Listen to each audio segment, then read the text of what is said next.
my expertise, my daily focus is on repairing Africa's supply chains in various regards. In this scenario, I also work a lot within the Africa Continental Free Trade Agreement. So I will be touching on the low-hanging fruits that African small businesses, small to medium, can actually tap into the pool of that the free trade area has to offer, as per my supply chain expertise and blockchain expertise. I'll be very brief. I'll just touch on three things. The first one, bearing in mind that by 2035, the agreement seeks to have lifted more than 30 million Africans out of poverty.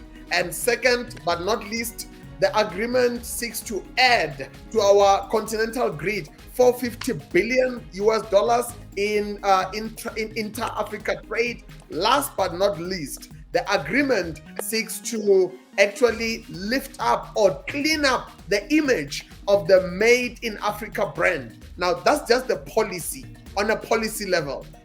Out there, every small business, every medium business, we appeal to you with my fellow panelists that do leverage the branding perceptions online, but on the supply chain side, do leverage the fact that the agreement has lowered previously existing barriers to entry. Do step forward, brush up on your brand, brush up on your basics, and also be ready as a producer to export beyond your known borders, be they regional, be they country-wise, or export to your neighbors. Thank you kindly. Firstly, I have to acknowledge the brilliant insights from the audiences, the brilliant insights from my fellow panelists. I even have a suggestion before I answer your question, Kenneth, that any nation that ignores the wisdom of its leaders or the wisdom of its think tanks is doomed to fail. So perhaps the suggestion I make before I lean forward to answer your question is, beyond this conversation, if Iwineti Africa could compile an event report, a post-event report that can then make it into the corridors of power, then this brilliant insights and thought leadership will not be in vain. It must even be stacked up. If they want it in print, we must send it there on their desk, so that this amazing, inputs that can shape the economic trajectory of ECOWAS and the South and other countries will not be ignored, because our leaders have been known to say, I did not know. That excuse cannot be tapped into when lives and livelihoods are on the line. So I put it to Iwineti Africa, compile a post-event report that we can make some calls so it makes it to the right corridors of power, so that the trajectory of our nations can change. To respond to your question, how AfCFTA and Papa's are placed in the mix, maybe I need to move away. Even though I've got some thoughts for the government, I'm going to ignore our government constituency or audiences for a moment, because the two doctors have done a sterling job addressing the blind spots and the cracks in the system. So I'm going to hold back my thoughts on the government. I'm going to address the entrepreneur. This is my one-on-one opportunity to address the entrepreneur. Firstly, Africa's trade is now leaning more towards digital first. So in line with branding and in line with business readiness, if you are not digital first and in line with the post-COVID world, if you are not digital first, forget using the AfCFTA. And yes, there are some barriers that the Africa Continental Free Trade Agreement has not addressed yet. Let me address what those are. Dear business owner, we are aware as the AfCFTA movement, we are aware as supply chain experts, we are aware as the blockchain movement that number one, you've got insurmountable barriers to trade, particularly when it comes to lowering the border tariffs that are still high, and also with evening out the play field. AfCFTA in its current configuration tends to sometimes, and I'm saying that from a good place, it tends to lean towards supporting certain economies at the expense of other economies. That is not intentional, that is transitional. While we are doing that, I did say I'm going to address the business owner. Can you lead through crisis? Can you lead despite the crisis? Be it a lack of political leadership, be it the corruption crisis, be it the Africa Free Trade Zone taking a bit longer to implement to your doorstep. Whilst those macro forces are still taking formation in your favor, whilst the road to Nigeria's election 2023, whilst the SADC region is still ruled from a certain country, while those things are happening, you still have mouths to feed. You still have payroll to fulfill. You still have your own children. You can't come home empty-handed. So I appeal to you. We are thrashing out all these realities from a fiscal policy level to some of the corruption at the border trade. But I appeal to you, not all is lost.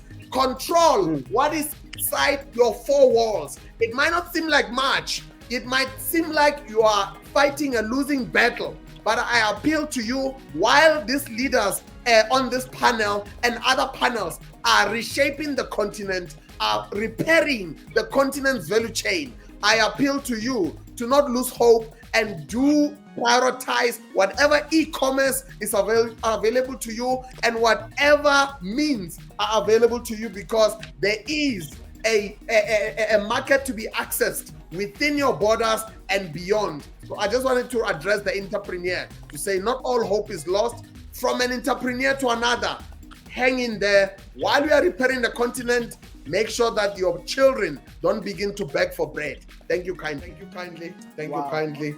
Once again, I appreciate all insights on board, including insights from the audiences. I'm going to mention 3 things as my parting remarks. Just 3 things. And I'm going to segment them to delve further. The first one is that when it comes to entrepreneurship, it's a lot simpler than sometimes we complicate it.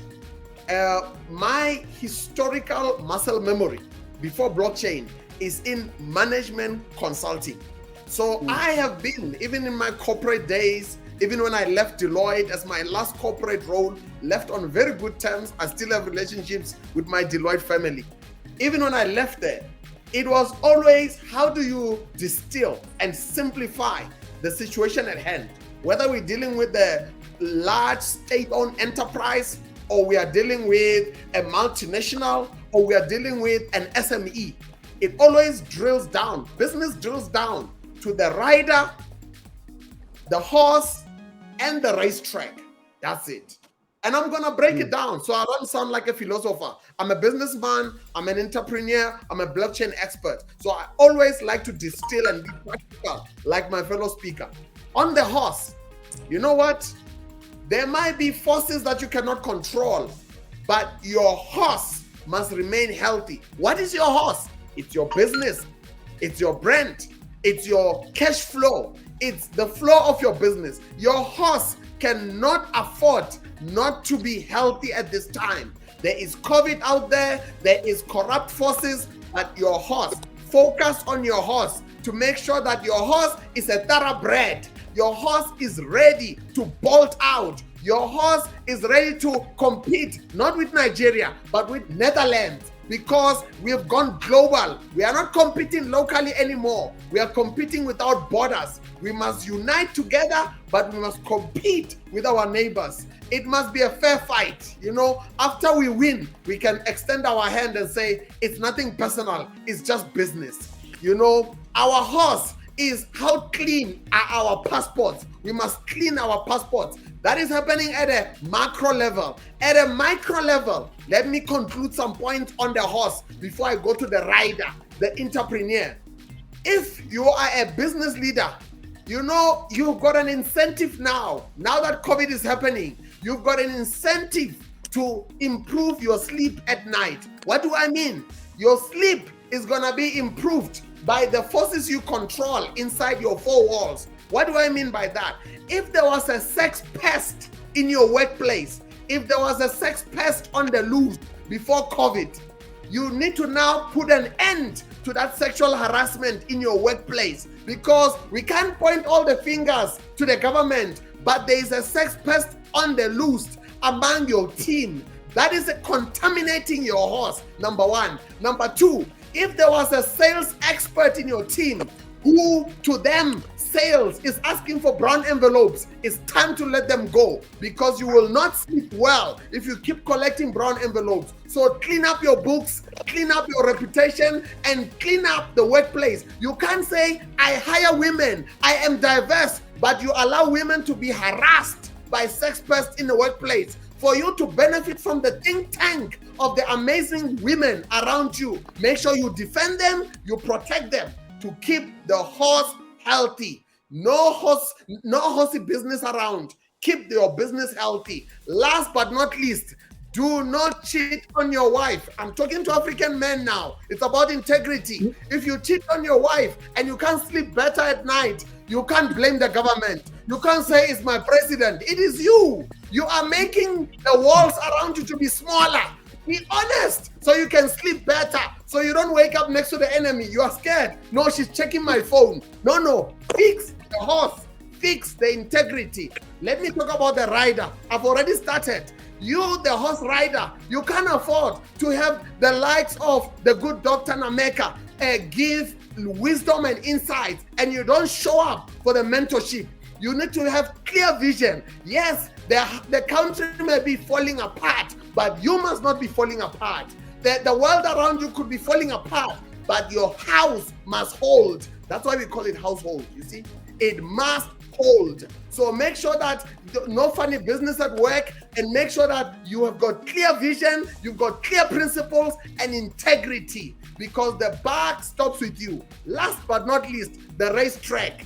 The racetrack is the market. There are market forces on the government level. There are market forces on the currency level. You may have to leave those alone for now, those currency fluctuations. Focus on how well do you know your market.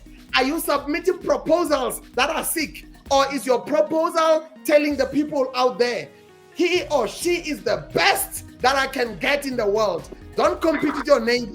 Don't be the smartest in a small pond. Go out there in the big ocean and compete with the best of the best. Then we will make Africa great.